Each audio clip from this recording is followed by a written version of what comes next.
Jadi kalau boleh sedikit cerita, Heeh. nggak mudahnya tuh satu kemalasan mesti dilawan. Yes. Kedua energi yang dikeluarin. Jadi Iya. buat saya kaum difabel itu pada saat kita pakai tongkat, ini yang pakai tongkat pada paham nih.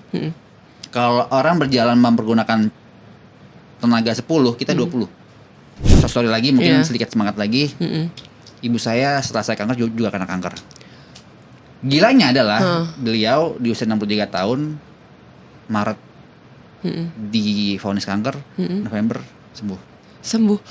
Nah setelah dapetin source of motivation, saling dukung, saling apa, mulai aja dulu gitu loh, karena tidak akan pernah sama antara difabel A sama difabel B. Tapi kalau kamu tidak mulai dulu, kamu nggak akan tahu itu bentuknya seperti apa. Oh gue strongnya di sini nih, oh gue lemahnya di sini nih. Sama ini terakhir sih, mungkin klise ya. Saya tadi juga ngomong di acara talk show sebelumnya adalah ya pelaut yang hebat nggak akan ada di lautan tenang. Kita ini udah pelaut, masalah kita cacat gitu loh. Yang kita hadapin laut gitu loh. Ya mau nggak mau kita harus berlayar.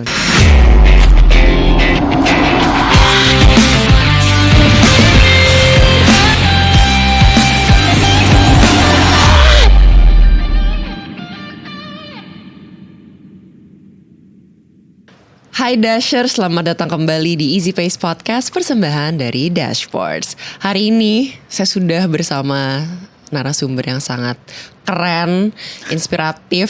Pokoknya kita langsung aja sambut Mas Dery Rahman. Halo Sabrina. Mas Dery. Ini satu studio langsung tepuk tangan loh. Mas Dery, aku seneng banget bisa ngobrol sama Mas Dery hari ini. Tadi sebelum kita mulai shoot kita udah sedikit ngobrol, kayak ini banyak nih yang bisa dibahas. Banyak ya? Banyak yang bisa digali. Spektrumnya sangat luas. Tapi sebelum kita mengarah ke sana dulu, aku pingin ngebahas Mas Dery as a runner. Ih, keren. Keren gak sih? Keren. Keren banget sumpah. Mas, boleh ceritain dulu dong gimana sih akhirnya Mas Dery tuh bisa tertarik banget sama dunia lari? Oke. Jadi saya mulai ya. Ini boleh perkenalan dulu? Oh boleh dong. Ini kameranya yang kita ada berdua. Ini yang Mas Dery, ini yang aku. Hai halo semuanya, nama saya Dery. Saya adalah runner dengan keterbatasan fisik. Jadi buat teman-teman yang belum kenal, salam kenal semuanya. Yeay. Oke, jadi tadi apa pertanyaannya? Pertanyaannya tertarik sama dunia lari. Gimana mulainya tertarik dengan dunia lari? Sebenarnya udah lama sih, cuman baru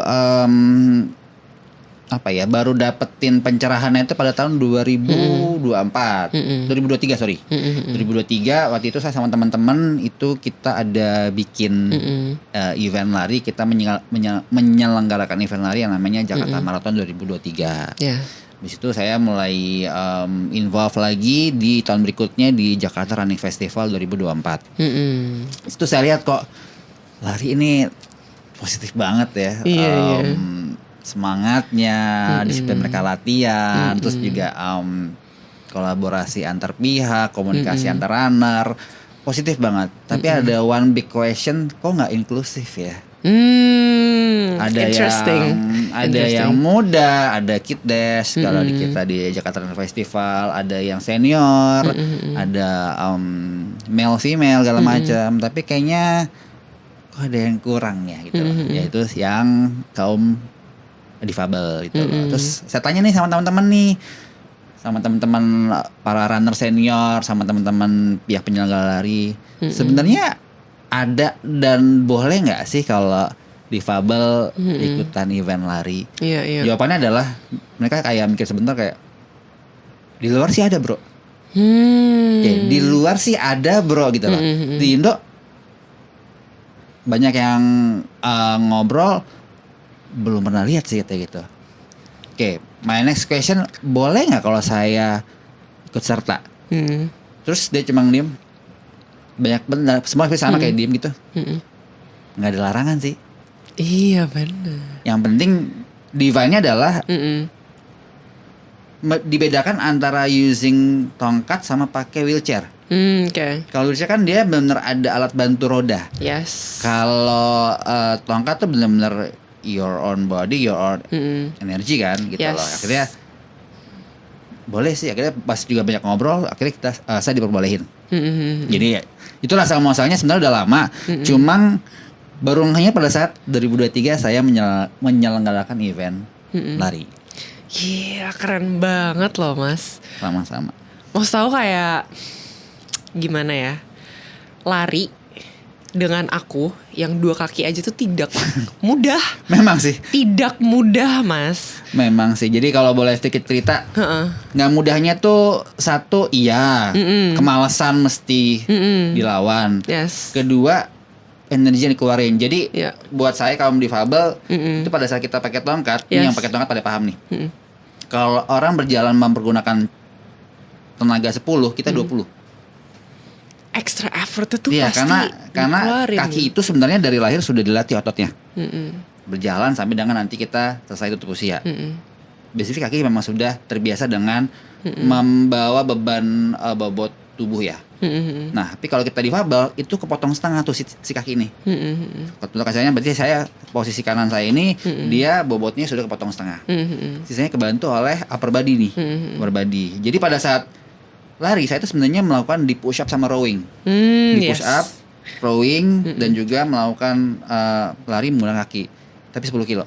Iya. Nah, itu 10 kilo. itu memang iya buat yang kalau difabel memang energinya 2 kali dari pelari pada umumnya. Tapi itu maksud aku luar biasa gini Mas. Tekad untuk melakukan itu, tekad untuk fill in the gap di mana belum banyak kaum difabel yang ikut acara lari, and then here you are. Gitu loh, mengisi gap itu menurut aku gitu loh. Karena tadi pas Mas Dery cerita, boleh gak sih sebenarnya gue lari gitu kan. Terus mereka bilang enggak ada larangan ya sih. Berarti this can actually be a big thing. Apa yang Mas Dery representasikan nih dan bawa di acara lari itu sebenarnya gede loh Mas. Mungkin banyak kaum difabel di luar sana yang merasa juga gue berarti harusnya bisa dong. Banyak. Persisnya kemarin kita lagi bahas gimana sih komunitas pelari difabel ya. Persis banget kemarin hari Minggu saya ada diundang ke acara lari namanya Run for Equality dari Plan Indonesia. Jadi saya diundang, Mas Dia mohon hadir, kita ada acara lari untuk teman-teman difabel nih gitu. Terus saya datang, masih banyak. Masih banyak dan memang belakangan nih ada yang saya tahu ada juga teman saya yang memiliki kaki satu yang naik gunung ya. Yang Everest itu ya. Nah, juga hadir juga di sana gitu. Cuma saya nggak sempat ngobrol. Artinya senang banget bisa membantu teman-teman difabel. Kita sekarang sudah satu diperbolehkan, diperbolehkan dulu nih. Kedua, kita sudah mendapatkan acknowledgement kalau kita tuh tidak lagi dimarginalkan. Dimarginalkan. Jadi sebenarnya kalau sedikit cerita lagi, kalau boleh banyak cerita juga gak apa-apa Mas. Kalau boleh tahu kenapa sih asal muasalnya sebenarnya tuh di kantor saya kalau boleh nyebut nama kantor saya di TBS Group gitu loh. Kita perusahaan yang sedang shifting dari energi yang dari coal mining sama power plant CFBP menuju ke energi yang terbarukan. Nah, memang ada SDG kan, ada Sustainable Development Goal. Di situ ada turunannya ada inklusivitas. Jadi saya banyak belajar sama di internal saya di TBS, banyak belajar mengenai si turunan dari si SDG ini. Nah, salah satunya adalah si inklusivitas itu tadi gitu loh. Makanya di grup kami sangat menjunjung tinggi nilai-nilai yang terkait dengan inklusivitas. Jadi contoh kayak female leaders, kami kaum difabel segala macam.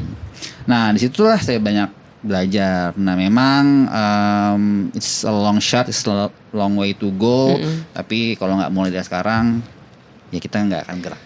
It's a long way to go, but you're already starting. Yes. Ini luar biasa banget sih. Nah Mas, aku pingin dive in sedikit. Can we talk a little bit about your cancer journey? Karena aku pingin ngebahasnya gini. Apa yang harus Mas Dery lalui, jatuh bangunnya sampai akhirnya memutuskan untuk yaudah deh gue mau ikutan event lari. Itu kan panjang ya Mas ya? Panjang. Nah kalau boleh diceritakan. Boleh banget. Jadi emang ini salah satu tujuan kenapa saya hadiri podcast adalah jelas ada 3 subjek area yang semoga saya dapat membantu ya. Satu, orang sehat. Kedua, orang yang difabel, berkekurangan fisik. Ketiga, orang yang atau sedang berjuang melawan kanker. Ya. Oke, jadi apa pertanyaannya terkait dengan asal muasal kanker ya? Jadi asal muasalnya memang saya adalah seorang cancer survivor. Jadi nama kanker saya itu adalah osteosarkoma ya. Dia kanker tulang. Ini bukan kebetulan ya, apesnya itu tulang sifatnya agresif, sangat agresif. Jadi saya kena itu waktu saya masih SMA tahun 2000-an. Jadi within weeks dia makin growing. Jadi benar-benar yang wah gila macam. Dan saya makin kurus. Jadi rasa sakit luar biasa. Awalnya malam gak bisa tidur 2 jam, 3 jam, lama-lama 24 jam saya gak bisa tidur. Saking sakitnya itu. Dan memang di zaman itu, di tahun 2000-an itu dunia medis belum kayak sekarang. Dan belum ada smartphone waktu itu. Jadi kita masih cari info segala macam. Nah, ini serunya nih. Dan mungkin udah makin hot pembahasan kita nih. Jadi saya divonis sebenarnya untuk hidupnya nggak lama lagi. Oh iya. Yes, karena agresifnya luar biasa. Jadi ini mungkin please correct me if I'm wrong ya. Nanti teman-teman dari Dash kanker itu yang paling ganas itu yang kanker otot kalau nggak salah. Yeah. Jadi dia sangat agresif. Nomor 2 itu berkanker tulang. Ini benar luar biasa agresif banget. Nah, kanker tulang ini menyerang usia muda, 10 sampai 30 tahun. Kebetulan saya kena tuh lulus SMA ya, atau enggak, kelas 3 SMA. Terus sekitar umur 18 tahunan kan, 18-19 tahun. Agresif banget, luar biasa. Jadi setelah dicek oleh tim dokter segala macem, memang di zaman itu bahasanya tuh belum bisa disembuhin, tapi berusaha aja. Bahkan kalau run rate-nya, kalau saya run rate-nya terus turun, maka ya tadi diperkirakan 3 atau maksimal 6 bulan lagi, ya udah nggak akan bertahan gitu loh. Sampai divonis. Iya.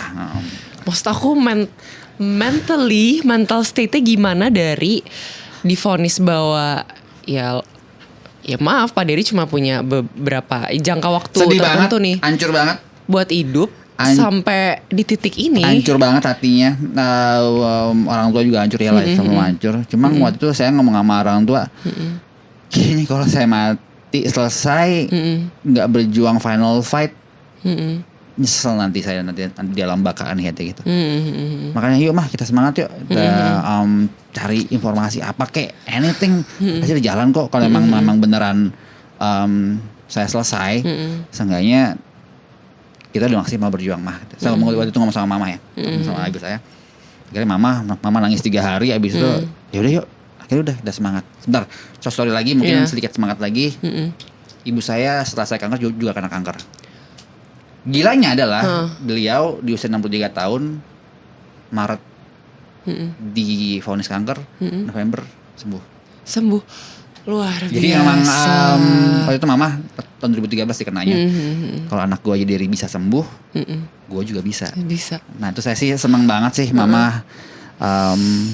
Salah satu dampak positif yang saya rasain bersama keluarga adalah setelah saya kena kanker, ternyata mama juga kena kanker dan lewat juga. Nah, tadi back to topic tadi. Jadi saya kasih tau ke mama ya memang ini harus final fight. Kalau enggak saya akan menyesal nanti di alam sebelah sana gitu. Akhirnya udah saya cari info sama keluarga. Ternyata dapat informasi lah kalau di negeri Cina di kota Guangzhou itu terinfo bisa diobatin loh, bukan disembuhin. Diobatin. Jadi memang di kota itu ada rumah sakit kanker yang bisa bisa diobatin tapi tidak ada jaminan untuk sembuh gitu loh. Akhirnya udah dari tahun 2000 kita berangkatlah ke sana. Kakak saya sama ibu saya. Jadi tanpa mengetahui apa-apa mengenai kota itu, tanpa mengetahui metodenya seperti apa. Kita tahu jadi dia mengcombine antara Chinese medication sama modern medication di-combine, kemudian dijadikanlah satu package medication buat kanker. Jadi berbagai macam kanker. Kita udah di situ ikutin programnya selama 2 tahun. Jadi saya 2 tahun saya kalau boleh cerita saya merasakan yang namanya neraka di dunia. Kenapa neraka? Karena satu saya sakit fisik. Jadi fisik tuh dia sakit banget. Jadi satu sakit kankernya, kedua sakit pengobatannya. Yang paling berasa itu adalah tiap hari itu kan kalau di rumah sakit pada umumnya di Jakarta di Indonesia kan diinfus terus masukin obat ya. Habis itu infusnya nanti kalau udah selesai pengobatan seminggu 2 minggu copot ya. Enggak, di sana enggak. Di sana tiap hari. Tiap hari. Colok, obat masuk, cabut. Besok copok, cabut selama 2 tahun. Jadi saya ini sampai habis dicolok-colok terus sampai akhirnya saya di kaki. Diinfus. Itu satu sakitnya. Kedua, di operasi jelas, di sinar radiasi, angus, badan kebakar. Jenis medicationnya itu pakai akupuntur. Jadi ada ratusan jarum tuh nempel di syaraf. Nggak boleh bergerak. Jadi kalau udah nusuk udah diem aja gue udah. Diem aja. Nggak boleh bergerak. Terus ya tadi ramuan pil aku nggak tahu isinya apa aja. Mungkin ada serangga ataupun apa, saya nggak tahu. Tapi yang saya paling berasa nih itu kan rumah sakit kanker. Nah ini itu fisiknya sakit. Iya fisiknya. Nah sekarang adalah mentalnya. Mentalnya. Nah, saya di rumah sakit kanker itu satu rumah sakit isinya adalah pasien kanker. Nah kita tuh ada satu waktu kesempatan ngobrol lah antar pasien kanker dari berbagai negara di sore hari. Nah gimana perasaan Sabrina akhirnya bisa punya teman nih di rumah sakit sama nasib sepenanggungan. Tapi setiap kali ngobrol seminggu kemudian dia meninggal. Berat. Selama 2 tahun. Berat. Jadi ya itu saya bilang kayaknya saya udah ngerasain neraka dunia versi fisik ya. Jadi versi rumah sakit ya. Ya tadi setiap saya berteman, teman saya itu dalam hitungan maksimal sebulan lah. Dia meninggal. Gitulah. Ya doa. Jadi akhirnya short story dan sama satu lagi nyata kita tuh adalah makhluk sosial ya. Kita tuh emang definitif adalah makhluk sosial. Jadi kita emang mesti ngobrol. Nah di tahun itu gak ada smartphone, gak ada kalau boleh nyebut merek, iPhone, Samsung, you name it, Google apa segala macam gak ada. Jadi nonton TV juga TV lokal Cina yang saya nggak ngerti. Terus saya nggak bisa komunikasi sama siapa-siapa. Kalaupun bisa komunikasi ya cuma sama orang tua sama kakak saya gitu loh. Ya, sisanya udah berdiam diri menghadapi sakit fisik, sakit mental selama 2 tahun. Jadi di situ saya ngerasain oh iya kita adalah makhluk sosial. Kita secara template diciptakan Tuhan itu adalah makhluk sosial. Jadi itulah kalau boleh sedikit cerita nggak sedikit ya lumayan banyak kankernya ya. Tapi ini perlu aku rasa semua orang perlu tahu gimana journey-nya gitu. Gongnya adalah setelah 2 tahun pengobatan. Selama ini kan saya menghindari satu adalah kematian, kedua adalah amputasi sebenarnya kan. Karena itu yang saya nggak mau. Waktu itu kan laki-laki 18 tahun lagi lincah-lincahnya kan. Nah, short story selama 2 tahun akhirnya si kanker ini clean, bersih tapi belum sembuh. Jadi kankernya adalah bersih tapi belum sembuh. Nah, itu ketemu lagi sama si profesor dokter kankernya itu dia ngomong gini, Der ini kamu sudah bersih tapi belum sembuh. Sembuh tuh kalau kamu sudah melalui secara reguler tahapan medical check up selama 10 tahun. Jadi check up nih sebulan, 3 bulan, 6 bulan, setahun, 3 tahun, 5 tahun, 10 tahun. Nah kalau kamu 10 tahun kamu clean baru kamu dinyatakan sembuh.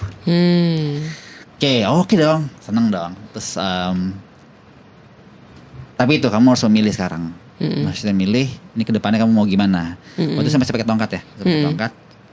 Langkah pertama opsi pertama adalah ya karena kamu udah bersih, ya udah dibiarin aja. Toh juga udah bersih, tapi tulang kamu keropos.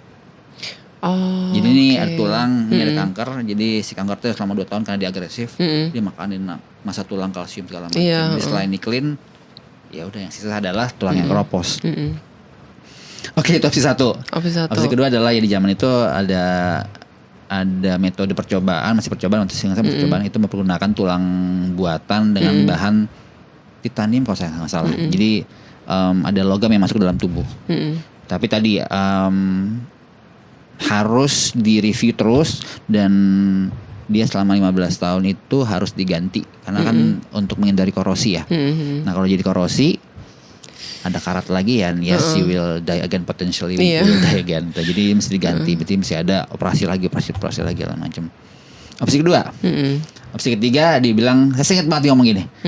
Opsi ketiga ini adalah opsi yang selama ini kamu hindari, yaitu amputasi. Opsinya nggak ada yang enak ya dok ya. 1, 2, 3 nih opsinya, opsi nggak ada yang enak nih. Oke, udah nggak usah jawab sekarang. Saya waktu jawaban seminggu lagi ya gitu. Oke, seminggu tuh. Seminggu. Jadi saya seminggu udah selesai pengobatan, saya udah nggak diinfus lagi, saya udah ada, tapi ya tadi rasanya itu lama banget itu seminggu itu. Dan karena ada beban pikiran untuk harus memutuskan ini 3 pilihan yang berat semua gitu. Semua. Jadi itu mikir nggak ketemu, saya jalan-jalan juga nggak ketemu ya kan, ya gimana lah. Mau tau nggak saya ketemu gimana? Gimana?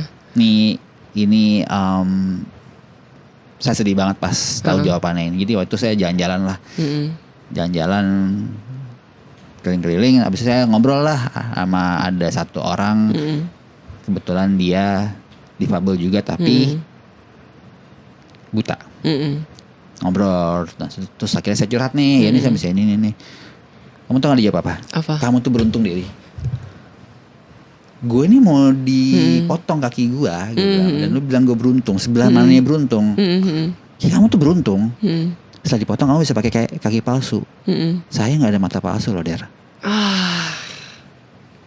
Nah di situ saya di situ kayak ketampar ya, maksudnya yang namanya rasa syukur itu nggak punya batas. Iya. Itu yang saya ketampar di situ. Kamu beruntung Diri gitu. Kalau kamu ada pilihan itu kamu beruntung. Saya nggak punya pilihan. Kamu setelah dimutasi ada alat bantu kaki palsu. Aku nggak tahu nanti perkembangan zaman nantinya gimana. Pasti saya yakin kok kamu bisa aktivitas seperti orang biasa. Kalau saya nggak ada. Kalaupun ada itu mahal sekali, dan itu pun nggak jelas ya, hanya apa ya. Pokoknya intinya saya nggak ada mata palsu aja pokoknya. Saya begini sampai dengan saya nanti saya tutup usia. Di situ saya langsung, oh inilah yang dinamakan rasa syukur tuh nggak punya batas tuh ya. Kita dalam kondisi apapun ya harus tetap bersyukur. Iya. Akhirnya udah seminggu lagi saya balik ke dokter lagi. Dok, saya ketemu jawabannya. Oke. Jawabannya adalah nomor 3. Oke, good gitu. Jadi emang ini adalah pilihan yang saya ambil. Nah itu udah selesai amputasi. Belum selesai. Karena itu baru physically, belum mentally. Nah itu yang aku pingin tahu tuh. Maksudnya ini secara fisik badan udah melalui panjang banget itu yang tadi Mas Dery cerita. Jadi gimana cara beradaptasinya sih secara fisik dan mentalnya gitu loh. Kalau dari Mas Dery sendiri gimana? Ya. Dan tadi kan udah fisik ya? Iya fisik, ini mental nih. Berarti fisik setelah sakit gimana? Kemudian yang paling baru adalah mental setelah amputasi gimana? Setelah amputasi gitu. Gimana? Ini yang saya juga pelajari selama bertahun-tahun saya sakit dan pasca sakit adalah pernah baca kan di buku-buku SD pelajaran IPA adalah kata adaptasi, dan manusia memiliki kemampuan adaptasi yang tinggi. Itu ternyata iya. Jadi saya belajar lagi berjalan dengan satu kaki, belajar lagi cara orang mandang. Sebenarnya pada saat setelah amputasi yang paling sakit itu bukan setelah operasi amputasinya. Yang paling sakit adalah cara orang memandang kita. Itu sakit banget. Orang kayak perasaan beda. Nah ini cuma bisa dialami oleh kaum difabel. Makanya kaum difabel itu kalau mohon maaf teman-teman difabel, kalau di tempat umum dia cenderung nunduk kan.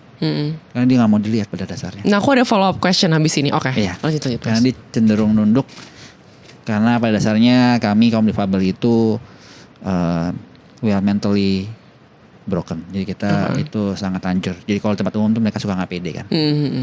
Nah itu saya mesti berjuang melawan mental itu, melawan kondisi mental itu adalah gimana caranya saya bisa overcome ini. Jadi memang itu berasa banget Sabrina. Sakitnya cara orang ngeliat itu tuh sakit banget. Sakit banget itu melebihi sakitnya yang ada di kita habis dipotong kaki kita, malah itu sakit banget. Itu benar nusuk sampai ke hati banget itu. Terus itu baru ngeliat, belum ngomong, belum dilecehkan, belum direndahkan, itu sakit banget sih kita. Nah, caranya gimana? Adalah saya kembali lagi ke diri saya, lagi-lagi kan nanti kita ngobrol sebelum tadi dimulai. Motivasi itu ada dua source-nya, satu internal, kedua eksternal. Saya bersyukur sama Allah, sama Tuhan, saya diberikan kelebihan mempunyai sumber motivasi internal.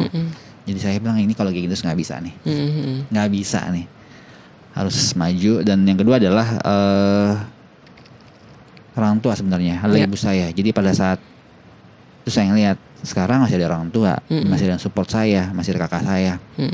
Tapi nanti kalaupun nanti kita sudah sekian tahun lanjut usia, kalau saya nggak di someone, saya akan jadi pengemis di pinggir jalan. Ini mohon maaf gitu loh. Makanya saya harus berjuang banget. Jadi fisik ini udah sehat. Nextnya apa? Berarti mental kan? Mental saya harus kuat gitu loh. Saya bahkan melakukan tes mandiri. Nah, saya kuatnya sejauh mana sih? Ini setelah saya diamputasi, ini gila sih ini gila. Setelah diamputasi, yang pertama kali saya pikir adalah, aduh gue diamputasi, nggak gitu. Karena saya udah 2 tahun sakit banget. Setelah saya amputasi saya bahagia. Itu switching mindsetnya itu Kenapa? loh, Mas. Karena saya sudah lepas dari rasa sakit. Sabrina sakit banget Sabrina. 2 tahun kamu nggak bisa tidur. Kalaupun juga mesti anak sakit, kamu mesti disuntik pakai painkiller. Itu pure opium. Bener saking sakitnya itu setelah diamputasi. Nggak sakit lagi nih. Oke, terus kemudian mental. Ini saya nggak akan lupa ya, waktu saya meditasi yang sekian jam saya sadar, yang saya melakukan adalah saya mau beliin makanan dong buat mama di bawah di cafeteria di bawah rumah sakit.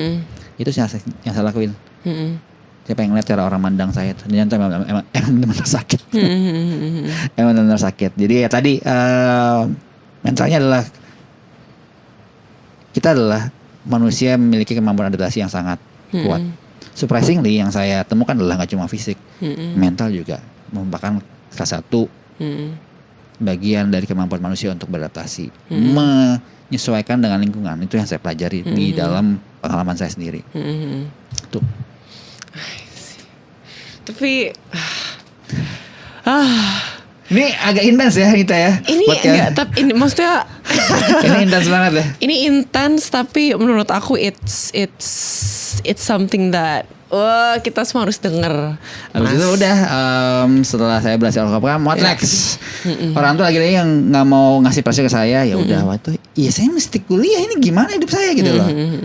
Kamu nggak apa-apa Der kuliah, saya harus kuliah, saya harus menyelesaikan kuliah, saya dapat sarjana, saya nyari kerjaan, nih gimana gitu. Memang itu maunya saya semua. Akhirnya udah, wah ini lagi different phase lagi, masuk kuliah ada aspek-aspekan segala macam, belajar dengan satu kaki. Yang tadi saya bilang kan ya, saya naik angkot, saya naik bus, yang nyata memang 2 kali effort daripada manusia biasa, mental dan fisik segala macam.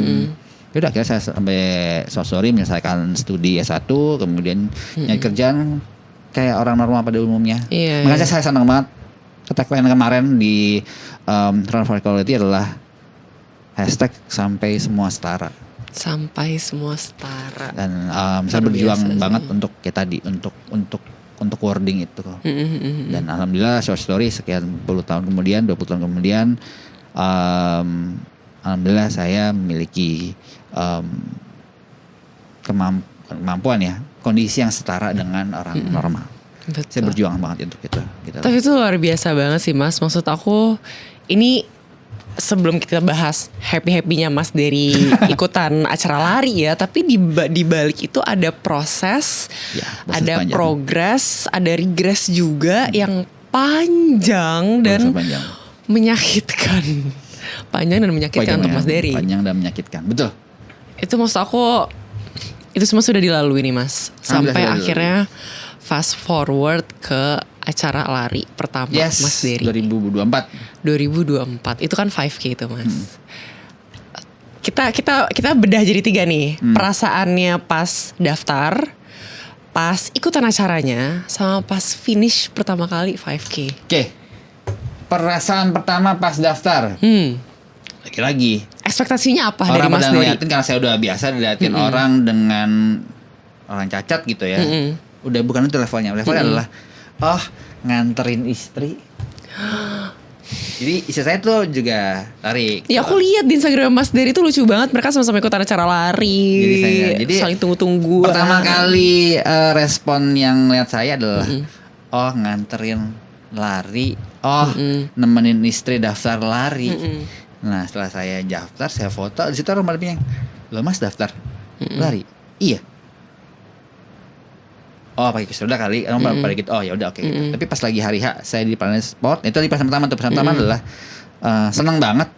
Ini namanya RPC itu kayak gini ya. Walaupun saya jadi penyelenggara lari, nyata emang feelnya beda sih. Iya. Yang berapa sih kayak gini ya? Nggak sabar isi pengen buka goodie bag apa aja isinya segala macam. Terus juga ada foto di layar segala macam. Nah, itu seneng banget. Yang kedua apa tadi? Yang kedua? Yang kedua perasaannya pas 5K pertama. Nah, saya nggak akan lupa nih, jujur saya nggak akan lupa sama. Kan 5 kilo tuh tetap ya, mau lari mau jalan itu menurut aku tetap distance yang Nih saya nggak akan lupa sama event pertama saya adalah itu. Mungkin yang nanti ikutan juga tahu. Planet Sport Run 2024 itu hujan deras. Oh. Parah, hujan deras banget. Nah, serunya adalah ini event lari pertama saya. Jadi saya latihan sendirian nggak pakai coach. Karena kan ya tadi kan saya tahu caranya begini. Oh kalau landing tuh begini kalau macam itu saya belajar sendiri. Tapi apa yang sudah saya pelajari nggak akan ngaruh karena semua hujan. Otomatis kalau hujan berarti kan jadi licin. Nah saya itu berarti mesti pelan-pelan Nah jadi itu hujan deras. Jadi race pertama saya itu adalah rasa kuyup abis semua. Tapi seru gak Mas? Seru ya. 5K itu saya finish 1 jam 1 menit. Oke. 1 jam 1 menit. 1 jam 1 menit dengan kondisi basah kuyup, hujan deras. Oh itu gila sih. Finish pertama rasanya seseru itu ya. Rasanya seseru itu. Ini Mas udah ngelatin finish line nih. How did you feel? Iya ini apa namanya? Bahagia satu milestone di dalam pencapaian hidup saya, berarti sudah saya lalui ikutan lomba race 5K bersama dengan manusia lengkap fisiknya, nyata kita bisa loh. Nah itu yang saya rasain adalah nyata yang namanya inklusivitas kaum difabel itu emang beneran bisa kita capai kalau kita mau berjuang sih. Ya tadi saya rasain. Oke, saya sudah berjuang di kesehatan, saya sudah berjuang di kehidupan, di sekolah, di pekerjaan. Nah ini kan saya berjuang di achievement fisik ya, achievement pribadi. Nyata bisa kita 5K, nyata itu bisa bahagia banget ya 5K-nya. Habis itu apa tadi yang ketiga setelah finish ya? Iya setelah finish. Malah si istri malah bilang, kalau nggak kuat nggak apa-apa. Dia malah lebih kan, jangan begitu dong, jangan dibikinin tuh kalau nggak kuat nggak apa-apa dong, masih kuat dong kata gitu. Ya udah kuat karena dia kan takutnya di tengah jalan kepleset apa segala macam kan. Ya itu tadi 3 perasaan tadi. Luar biasa banget sih. Karena berarti sekarang tuh kalau misalnya Mas Dery lari itu bukan sekedar lari untuk diri sendiri doang, tapi ya tadi aku bilang berarti Mas Dery tuh larinya merepresentasikan kaum difabel yang mungkin belum memiliki either kekuatan mental seperti Mas Dery atau mungkin lingkungannya juga belum yang suportif itu gitu loh untuk mereka bisa memberanikan diri untuk join acara lari gitu Mas. Iya, ini pembahasan sensitif ya. Memang saya pengen banget ngomongin ini karena ini omongan yang ada di masyarakat, ada di kita semua. Cuma it's very tabu untuk dibahas, yaitu mengenai masalah kaum difabel gitu loh. Jadi ada faktor internal sama faktor eksternal. Jadi kemarin juga saya ngobrol sama namanya Osha. Dia adalah maratoner yang kondisinya itu autism.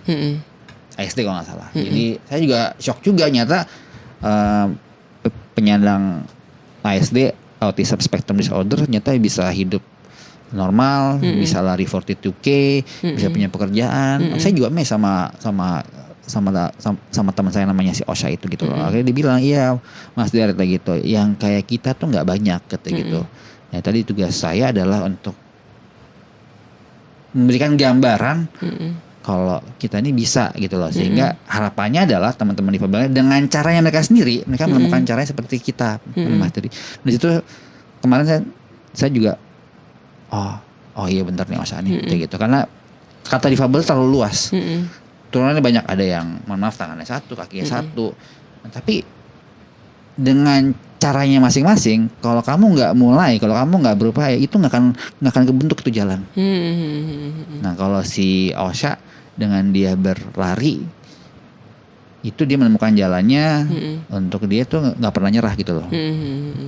Bahkan metode itu aneh-aneh. Namun saya bilang ini mesti mulai karena metodenya itu nggak pernah sama di fabel satu sama di fabel lainnya. Kalau Osha tuh yang saya ngobrol kemarin, dia menjelang aku nggak tahu 30 kilo 40 kilo lah, dia menghafal nama-nama negara. Luar biasa. Nama-nama negara. Hah? Nama negara? Iya Mas, nama negara. Finish. Jadi dia sambil lari sambil menghafal nama-nama negara. Negara itu ada sekian ratus di dunia, kemudian nama negara, dia finish. Keren. Pesan gue adalah satu,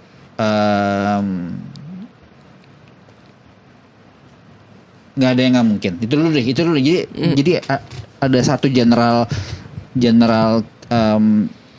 word of motivation untuk kami Pom Difabel. Satu, nggak ada yang nggak mungkin.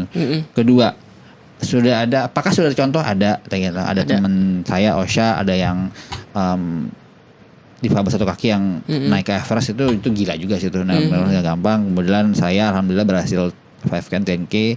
Jadi satu, nggak ada yang nggak mungkin. Kedua adalah motivasi itu internal sama eksternal. Ini saya pelajari. Kalau kamu teman-teman difabel tidak mendapatkan source of motivation di internal, cari di eksternal, pasti ada. Nggak ada yang nggak mungkin, pasti ada gitu loh. Mungkin aku nggak tahu, mungkin keluarganya, mungkin teman terdekat atau apa. Nah setelah dapetin source of motivation, saling dukung, saling apa, mulai aja dulu gitu loh. Karena tidak akan pernah sama antara difabel A sama difabel B. Tapi kalau kamu tidak mulai dulu, kamu nggak akan tahu itu bentuknya seperti apa. Oh gue strongnya di sini nih, oh gue lemahnya di sini nih. Sama ini terakhir sih, mungkin klise ya. Saya tadi juga ngomong di acara talk show sebelumnya adalah ya pelaut yang hebat nggak akan ada di laut yang tenang. Kita ini udah pelaut, masa kita cacat gitu loh. Yang kita hadapin laut gitu loh. Ya mau nggak mau kita harus belayar gitu loh. Luar biasa. It's very cliche, tapi ya tadi orang mungkin juga nggak paham deepnya itu apa. Kalau saya ya karena saya alamin ya saya. It's not cliche karena ya valid lah, datangnya dari Mas Dery yang ya ampun. Maksudnya aku mendengarkan cerita Mas Dery nih.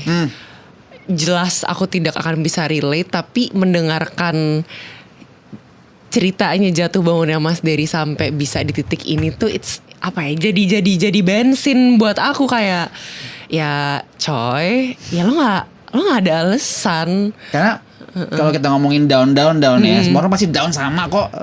Orang normal juga down, sedih, hatinya hancur. Apalagi kami kaum difabel, hatinya hancur segala macem. Terus what next?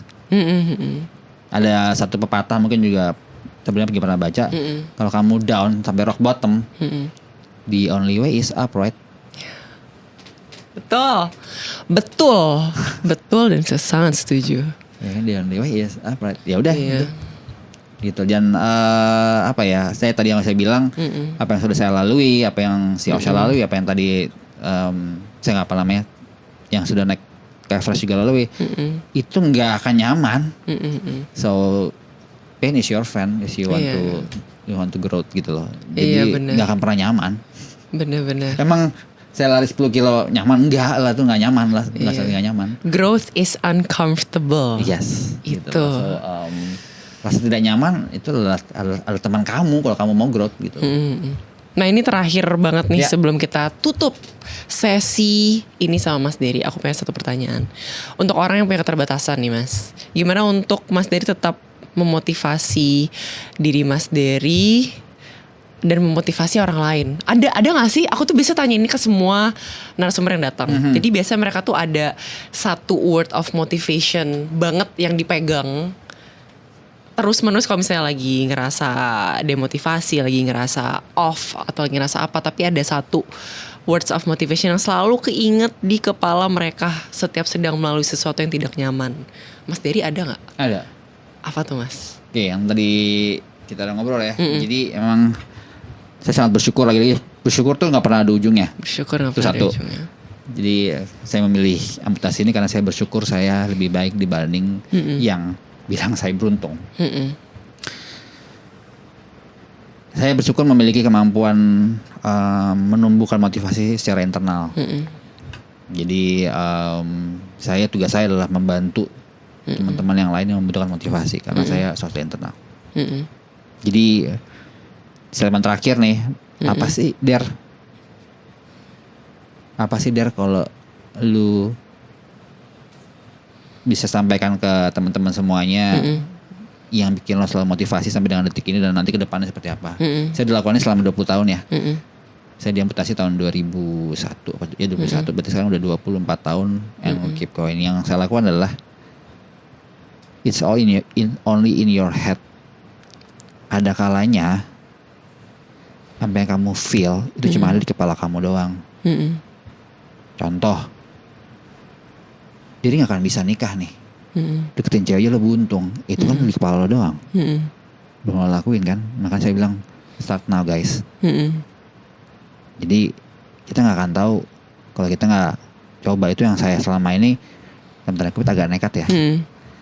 Kita gak akan tahu kalau kita gak ngelakuin. And it's logical. Setelah saya pelajari, otak itu pada dasarnya melindungi kita dengan rasa nyaman. Tubuh nggak butuh rasa nyaman untuk growth. Jadi sebenarnya itu ada kontradiktif, adalah ini logik banget nih. Otak basically secara nature-nya otak itu melindungi kita nih. Makanya ada kata-kata refleks kan. Iya kan. Ini yang mungkin aku juga jarang orang bahas gitu lah. Tapi ini saya nggak mau kasih kata-kata mutiara, enggak gitu. Saya mau last word dari saya adalah benar-benar very logical.